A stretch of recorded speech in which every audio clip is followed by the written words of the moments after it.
सभी साथियों को नमस्कार। मैं पवन कुमार। आज की इस वीडियो में हम बात कर रहे हैं हमारे पड़ोसी देश श्रीलंका की जो वर्तमान स्थितियां हैं, वो स्थितियां क्यों हुई, इनके पीछे की ऐसी कौन सी बातें हैं जिस वजह से वो इस दुखद स्थिति में पहुंचा है। आप सभी तरह के सोशल मीडिया या प्रिंट मीडिया, इलेक्ट्रॉनिक मीडिया में देखते आ रहे हैं कि श्रीलंका के राष्ट्रपति गोटाबाया राजपक्षे देश छोड़ के चले गए हैं और उनके भवन यानी राष्ट्रपति भवन पे काफ़ी दिनों से प्रदर्शनकारियों ने कब्जा कर रखा है। वो वहाँ रह रहे हैं बड़े आराम से, जैसे कि उनका खुद का घर हो। और वहाँ रहने के बाद में उनको लगा कि ये तो बड़े ऐश और आराम की ज़िंदगी है और ऐसी ज़िंदगी हमारी भी होनी चाहिए। देश की हालत बहुत ख़राब है और उस खराब हालत को जब उन्होंने उन सर्वोच्च पदों के अधिकारियों या जो भी नेता थे उनके घरों पे कब्जे किए और उसके बाद में उन्होंने महसूस किया कि ये जिस ऐश और आराम के साथ जी रहे हैं, इन्होंने कभी जनता की सुध ली ही नहीं। वहाँ पर पेट्रोल खत्म हो गया है, विदेशी मुद्रा भंडार है नहीं जिसकी वजह से वो पेट्रोल खरीद लें। खाद्यान्न का संकट है क्योंकि श्रीलंका की इकोनॉमी कंप्लीटली ही पर्यटन के ऊपर निर्भर है और पिछले काफी दिनों से जिस प्रकार से श्रीलंका के अंदर अराजकता की स्थितियां हुई है, इस वजह से पर्यटन उद्योग पूरी तरह से कोलैप्स हो गया। कोरोना इससे पहले था, इस वजह से भी पर्यटन उद्योग बड़ा मंदा था और स्थितियां सरकार ने संभालने का प्रयास ही नहीं किया। गोटाबाया राजपक्षे अभी जो राष्ट्रपति थे, इन्होंने समझा कि हमसे स्थितियां काबू में नहीं आएंगी, उन्होंने देश छोड़ना ही उचित समझा। और इनके भाई महिंद्रा राजपक्षे ने प्रधानमंत्री पद पहले ही छोड़ दिया था। उनकी जगह रानिल विक्रमसिंघे अभी जो हैं, उन्होंने इमरजेंसी लगाई है और कोशिश की जा रही है कि किसी न किसी तरह से स्थितियां जो हैं काबू में आए। लेकिन बात जो प्रदर्शनकारी कर रहे हैं उसमें यह है कि गोटाबाया राजपक्षे देश छोड़ के चले गए, लेकिन अपना इस्तीफा तो दें। इनके भवन के ऊपर हम बैठे हैं, उस भवन के ऐश और आराम को वो समझ रहे हैं और उसके बाद भी गोटाबाया राजपक्षे ये शायद अनुमान नहीं लगा पा रहे हैं विदेश में जहाँ कहीं भी हैं वो, कि मुझे इस्तीफा देना चाहिए। और इस्तीफा एक्चुअल में जब दिया जाएगा उसके बाद में नई सरकार गठित होगी और वो सरकार जनता के जो बड़े इश्यू हैं उनके ऊपर किस प्रकार से काम करेगी, ये एक लंबे समय के लिए एक पेचीदा प्रश्न है जो श्रीलंका के इतिहास के अंदर जो है बहुत ही उथल पुथल मचाता रहेगा। आप इसे पीछे थोड़ा सा चलें तो श्रीलंका के स्थापना 1948 में होती है, सभी जानते हैं। और श्रीलंका के अंदर सबसे ज्यादा जो है सिंहली हैं और फिर तमिल हैं। तो यहाँ पर जो स्थितियां हैं, ये जो संघर्ष की दोनों के बीच में सिंहली और तमिल की, ये तो बहुत पुराने समय से चलती आ रही हैं।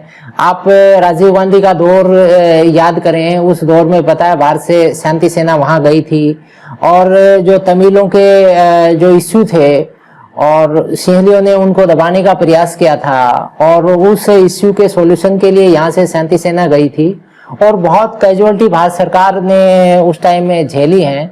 और कैजुअलिटी ही क्या, भारत ने एक बहुत ही योग्य और देश को एक दिशा देने वाले प्रधानमंत्री को उस टाइम में खोया था। राजीव गांधी की हत्या भी तमिल जो संगठन थे उन्होंने की थी। उनकी मांग थी श्रीलंका के पास में जो जाफना प्रायद्वीप है उसको एक तमिल इलम के नाम से एक अलग स्वायत्त शासी प्रदेश या कंट्री के रूप में स्थापित करने की। लेकिन उस इश्यू को जिस प्रकार से दबाया गया, यानी महिंद्रा राजपक्षे पहले ये राष्ट्रपति रहे, बाद में प्रधानमंत्री रहे। जब ये प्रधानमंत्री रहे तो ये अपने भाई को यानी गोटाबाया राजपक्षे बाहर रहते थे, इनको ले आए, बोले राष्ट्रपति बन जाइए। जिस प्रकार से उन्होंने जो तमिल आंदोलन था उसको दबाया और उसकी बड़े पैमाने पे विदेशों में आलोचना हुई।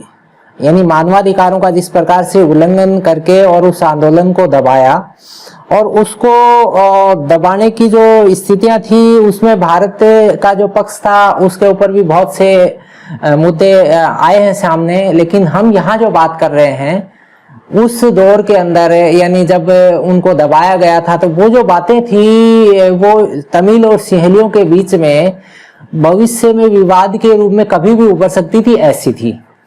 और बाद में जिस प्रकार से संविधान में संशोधन करके सिंहली को वहाँ के यानी जो भी राजनीतिक परिस्थितियां थी, शैक्षिक परिस्थितियां थी, उनके अंदर सर्वोच्चता दे दी गई। इससे भी बाद में ये लगा कि कभी भी देश के अंदर खाई बढ़ सकती है, और ये खाई बढ़ती बढ़ती यहाँ तक पहुंच गई। और जब इनको प्रधानमंत्री राष्ट्रपति बनाया गया था तो उसके पीछे ये था कि ये एक बहुसंख्यक वर्ग जो है वहाँ का, यानी सिंहली है, उनका बहुत अच्छी तरह से नेतृत्व करेंगे, और ये एक वर्ग विशेष के नेतृत्व के लिए ये राजपक्षे परिवार जो है वो वचनबद्ध था। उन्होंने इनको यानी बहुसंख्यक जो वर्ग था उन्होंने इनको स्थापित किया, और स्थापित करने के बाद में ये लगा था कि देश बड़े ही स्मूथली चलेगा। और जो तमिल हैं उनको जिस प्रकार से दबा दिया गया, और बाद में ये लगा कि इनकी देश की जो भी दशा और दिशा है, इनके अंदर ज़्यादा महत्व की या यूं कहें कि आप इनके योगदान की आवश्यकता नहीं रहेगी। लेकिन ये बात सही है कि देश को अगर आगे चलाना है तो वहाँ पर जो अल्पसंख्यक वर्ग है उसको भी साथ लेके चलना होगा। उसको वहाँ नज़रअंदाज किया, और जिस प्रकार से राजपक्षे जो ये प्रधानमंत्री और राष्ट्रपति थे, इन्होंने फैसले लिए, और उन फैसलों के बाद में देश के अंदर ऐसी स्थितियां बन गई कि लोगों का विश्वास धीरे धीरे टूटने लगा। टैक्सों की स्थितियां ऐसी हो गई, विदेशी मुद्रा भंडार की स्थितियां ऐसी हो गई, फॉरेन के अंदर इनकी जो इमेज थी वो धीरे धीरे डाउन हुई।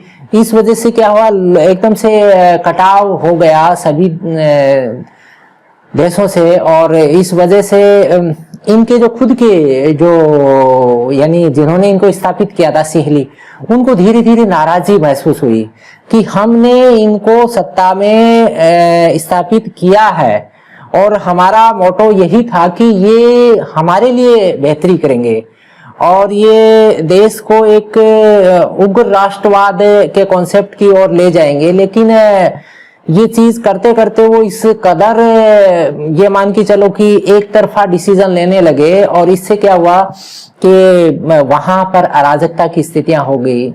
और उस अराजकता की स्थिति में देखो, जनता एक लेवल तक ही प्रेशर को सहन करती है। अगर आप ज्यादा प्रेशर देंगे तो क्या होगा, वो चीज जो है कभी न कभी ब्लास्ट होगी, और ये ब्लास्ट की स्थितियां वही हैं। इन्होंने इस तरह से वहां पर जबरदस्ती चीजों को थोपा। यानी एग्रीकल्चर सेक्टर की हम बात करें तो एग्रीकल्चर सेक्टर के अंदर इन्होंने कंपलसरी कर दिया कि ऑर्गेनिक फार्मिंग ही चलेगी, और जो पेस्टिसाइड वगैरह थे, फर्टिलाइजर वगैरह थे, जो वहां की पॉपुलेशन के अकॉर्डिंग खाद्यान्न तैयार करवाने के लिए जरूरी थे, उनको एकदम से बैन कर दिया, और ये कर दिया कि ऑर्गेनिक फार्मिंग होगी। अब ऑर्गेनिक फार्मिंग का ढांचा जो है वो तैयार नहीं था, और जो केमिकल का प्रयोग करके और जिस प्रकार से एग्रीकल्चर की ग्रोथ चल रही थी और वहां की पॉपुलेशन के अकॉर्डिंग वो प्रोडक्ट तैयार कर रहे थे, वो एकदम से डाउन हो गया, और इस वजह से किसानों ने बड़े विरोध प्रदर्शन किए, लेकिन उनको दबा दिया गया। और इस वजह से क्या हुआ कि वो जो उनके खुद के यानी राजपक्षे परिवार को स्थापित करने वाला जो वर्ग था, उनके बीच में ही नाराजगी पैदा हो गई कि हमने जिन लोगों को देश की दशा और दिशा तय करने के लिए बैठाया था, और वो ही देश की दशा और दिशा को इस ओर ले जा रहे हैं जिससे कि निकलने का रास्ता जो है सूझेगा नहीं। यानी देश को एकदम क्या बोले कि अंधकार में लेके जा रहे हैं। तो ये स्थितियां जो हैं काफी समय से बिगड़ती जा रही थी। जनता ने काफी विरोध प्रदर्शन किए। पहले जो दौर में उसमें वहां के प्रधानमंत्री थे महिंद्रा राजपक्षे ने पद छोड़ा, रानिल विक्रमसिंघे बने। उसके बाद में जनता का प्रेशर था कि राष्ट्रपति गोटाबाया राजपक्षे जो हैं वो पद छोड़े और उन्होंने ये चीज हल्के में समझी और ये सोचा कि ये विरोध प्रदर्शन जो है धीरे धीरे शांत हो जाएंगे, लेकिन वो बढ़ते गए और आखिरकार उनको देश छोड़ना पड़ा। और वहाँ जो राष्ट्रपति भवन है उसके ऊपर प्रदर्शनकारियों ने कब्जा किया। लाइन लगी हुई है लोगों की। आप मीडिया के अंदर इन चीजों को देखेंगे तो आपको लगेगा कि जैसे किसी मंदिर के दर्शन के लिए लाइन मंदिर में कोई बड़ा फंक्शन होता है या कोई बड़ा पर्व होता है, उस टाइम में दर्शन के लिए दर्शनार्थियों की लंबी लाइन लगती है, ऐसे वहां लाइन लग रही है। लोग कह रहे हैं कि साहब हमको भी जाने दो, हमको भी जाने दो, हम राष्ट्रपति भवन को देखते हैं, बाकी दिनों में देखने का मौका नहीं मिलता। देखो, इन चीजों को देखने के बाद में जनता को ये लगा कि इतना ऐश और आराम ये कर रहे हैं, हमारे लिए कुछ ही नहीं कर रहे हैं ये। और ये स्थितियां जो है ना, उन्होंने एक आईना दिखा दिया पूरे विश्व को कि ये जो नेता हैं, जो देश को चलाने के लिए हमने बैठाए हैं, वो किस प्रकार से ऐश और आराम की जिंदगी जी रहे हैं और ये एकदम सिंपल वे में क्यों नहीं जी सकते हैं। और अगर ये अपने लिए इतनी सुख और सुविधाएं चाहते हैं और हमारे लिए कुछ भी प्रयास नहीं कर रहे हैं, और हम अगर विरोध प्रदर्शन की बात करते हैं तो हमारे को दबा दिया जाता है। तो ये सारी चीजें जो श्रीलंका के अंदर हुआ है, ये छन छन के बाहर जाएंगी चीजें। और बाहर भी इन चीजों को देखने के बाद में नेताओं की शैलियों के अंदर भी चेंजिंग आएगा कि कभी हमारे घर में न घुस जाए जनता, क्योंकि हमने जनता के वोट लेके और जो पद प्राप्त किए हैं, उन पदों को लेने के बाद में जो हमने वादे किए थे, उन वादों को हमने बखूबी निभाया नहीं है। और जनता कभी भी आ जाएगी। अभी ऐसे कोई रूल्स नहीं है कि उनको वापिस बुला लिया जाए। रिकॉल वाला सिस्टम जो है ना, वो है नहीं। अब वापिस बुलाने वाला सिस्टम आ जाएगा तब तो उनको भी लग जाएगा कि जनता कभी भी वापिस कर सकती है। लेकिन वहां जैसे हुआ, श्रीलंका में हुआ, तो ऐसी स्थितियों को सभी राजनेता जो है वो देख रहे हैं। और मेरा तो ये मानना है कि देश का जो सिस्टम है, पॉलिटिकल सिस्टम है, यानी जो राजनेता हैं, जो पार्टियों के पदाधिकारी हैं, जो पदों पे बैठे हुए हैं, चाहे वो मंत्री हैं, चाहे वो और कुछ हैं, अलग अलग स्थितियों के अंदर वो हो सकते हैं, उनका एक रोल होता है। वो जब इस सिस्टम में आते हैं तो वो कुछ सपने लेके आते हैं कि मैं जब आऊंगा तो ये चेंज करूंगा, ये चेंज करूंगा, ये करवाऊंगा, मैंने ये असुविधाएं देखी हैं और जब मुझे मौका मिलेगा तो मैं इनको दूर करने के लिए प्रयास करूंगा। अगर मैं विपक्ष में भी बैठता हूं तो जो वो फैसला ले रहे हैं, अगर उसमें कहीं खामी है तो उनको सही करवाने के लिए काम करूंगा। तो ये राजनेताओं का दायित्व हर देश के अंदर है। ऐसा नहीं कि श्रीलंका की बात है, ये इंडिया में भी है, ये पाकिस्तान में भी, अफगानिस्तान में भी, हर जगह ऐसा सिस्टम है। तो उस सिस्टम के अंदर चेंजिंग होने जरूरी है। और ये श्रीलंका का जो एग्जाम्पल है, ये कम से कम पड़ोस के जो देश हैं उनके अंदर तो इसका असर जाएगा ही, और ये असर सकारात्मक ही होगा। ये क्रांतियां जो हैं, इन क्रांतियों के बाद में जो नई व्यवस्था स्थापित होती है, उस नई व्यवस्था के अंदर ऐसी बहुत बेहतरीन चीजें निकल के आती हैं, जिससे कि देश की दशा और दिशा को एक बार अचानक एकदम बूम मिलता है और बाद में एक लंबे समय तक एक ट्रैक के ऊपर गाड़ी दौड़ जाती है। और फिर कभी ऐसा कोई बड़ा गड्ढा तैयार करता है कोई, या कोई बड़े सपने दिखा के सिस्टम में आ जाता है और जनता उसके साथ जुड़ जाती है। काफी दिनों तक जुड़ाव रहता है, लेकिन बाद में लगता है कि ये सारी चीजें पूरी नहीं हुई है। अब इन चीजों को पूरा करने के लिए या अपने आप को जबरदस्ती स्थापित करने के लिए ये और कुछ सपने दिखा रहे हैं। तो उस स्थिति में क्या होता है कि एक स्तर तक जनता प्रेशर को मानती है और उसके बाद में वही लोग जो उनके एकदम निजी होते हैं, जो उनको सत्ता में लेके आते हैं, वही क्या करते हैं, ये महसूस करते हैं कि हमको ही आगे आना होगा। जैसे श्रीलंका के अंदर अभी जिस प्रकार से विरोध प्रदर्शन चल रहे हैं, उसके अंदर कौन आगे है? उसमें तमिल आगे नहीं है, उसके अंदर सिंहली समुदाय आगे है।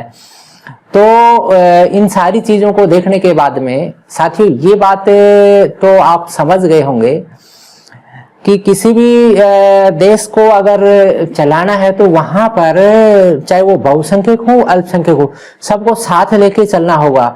और कोई भी गलत डिसीजन लिए जा रहे हैं बड़े लेवल पे, और धीरे धीरे लगता है कि इनका असर जो है लॉन्ग टर्म में बहुत ही नेगेटिव आएगा। तो उनके लिए कुछ बोलना पॉलिटिशियंस का दायित्व है, और कुछ दायित्व जो समाज का बुद्धिजीवी वर्ग है उसका भी हो जाता है कि वो उन चीजों को सबके सामने लाएं। तो ये सब चीजें आएंगी तो इनसे क्या होगा कि एक जागरूकता आएगी, एक एकदम स्वस्थ जनमत जो है वो तैयार करने में लोगों को मदद मिलेगी। तो ये जो हम चर्चा करी है आज की, इस चर्चा के अंदर मेरा प्रयास ये रहा है कि आप इन चीजों को श्रीलंका ही नहीं आपके ऊपर भी लेके देखें कि ऐसी स्थितियां जो हैं क्यों बनती हैं, इनके पीछे की बातें क्या रही हैं। तो इस वीडियो को साथियों यही खत्म करते हैं। फिर एक वीडियो में हम मिलेंगे जो वैश्विक लेवल के ऊपर जहां पर भी उथल पुथल की स्थितियां हैं उनको हम एज ए क्लासरूम की तरह से समझने का प्रयास करेंगे, जिससे कि एक स्टूडेंट के बीच में पॉलिटिकल अवेयरनेस का माहौल जो है वो तैयार होगा। और हमारा प्रयास यही रहेगा कि बच्चों के जो कॉन्सेप्ट हैं वो इस लेवल पे जो है, ये टॉपिक आप सभी को पता है 10वीं के सामाजिक विज्ञान के अंदर है, और सत्ता की साझेदारी का जो चैप्टर है उसके अंदर ये बात आती है, बेल्जियम के एग्जाम्पल, श्रीलंका के एग्जाम्पल, तो वहां पर ये सारी चीजें हैं। और देखो ये चीज जो है उस दौर की है, और आज के दौर की चीज अगर आप इसके अंदर और ऐड कर लेते हैं और इन सारी चीजों को समझ के और आप अच्छा करते हैं एग्जाम के अंदर, तो बेहतरीन रिजल्ट की आशाएं रहती हैं। तो हमने एक सामान्य जागरूकता और एक सिलेबस के हिसाब से भी इसको क्लियर करने का प्रयास किया। तो सभी साथी इसके अंदर जुड़े सभी का शुक्रिया। फिर हम एक नए वीडियो में मिलेंगे, तब तक धन्यवाद। जय हिंद, जय भारत।